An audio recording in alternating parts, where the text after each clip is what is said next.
गुरु ब्रह्मा गुरु विष्णु गुरुदेव महेश्वर गुरु साक्षात परम ब्रह्म तस्मै श्री गुरुवे नमः।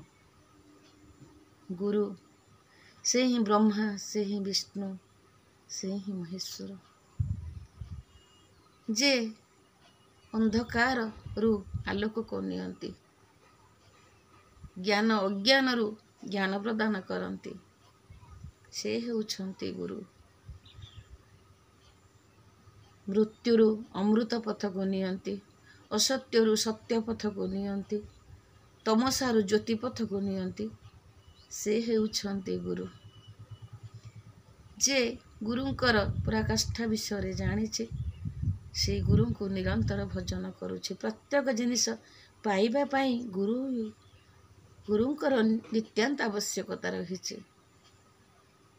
रामायण कथा, सबरकर झीटीए श्रमणा विवाह दिन स्थिर हो जाइछि, भोजी भातर आयोजन चली, विभिन्न प्रकार पशु पक्षी हत्या करा जाई भोजी भात करा जीव, से माने जाति रे सबर, किंतु श्रमणांकर हृदय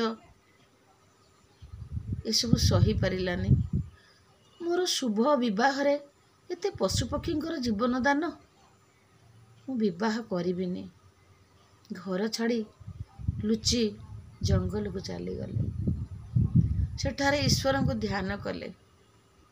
संजोग क्रमे महामुनि मातंग ऋषिंकर शिष्या हो गले। तांकर ईश्वर भक्ति देखी तांको गुरु कहले, तुम्हें अपेक्षा कर, प्रभु श्रीराम आसिबे, से नारायण स्वयं नारायण अवतार ग्रहण करिछन्ति, तुमको निश्चय दर्शन देबे।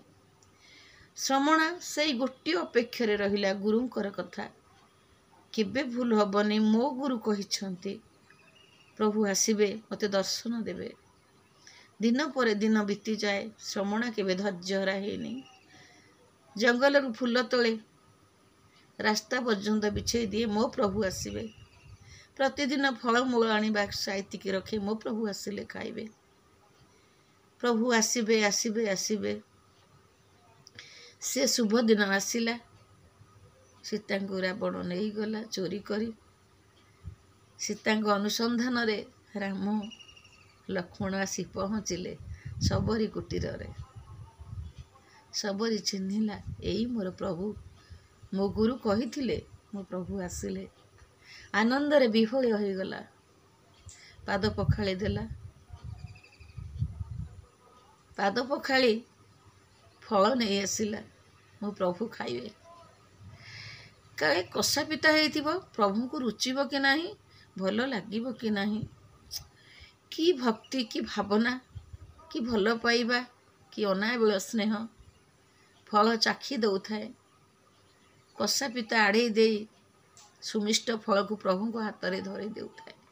प्रभु मध्य भाबी नाहंती जे अहिंठा फल मो भक्त देउछि, काहे ना से तो भक्तर हृदय रे निवास करंती ना।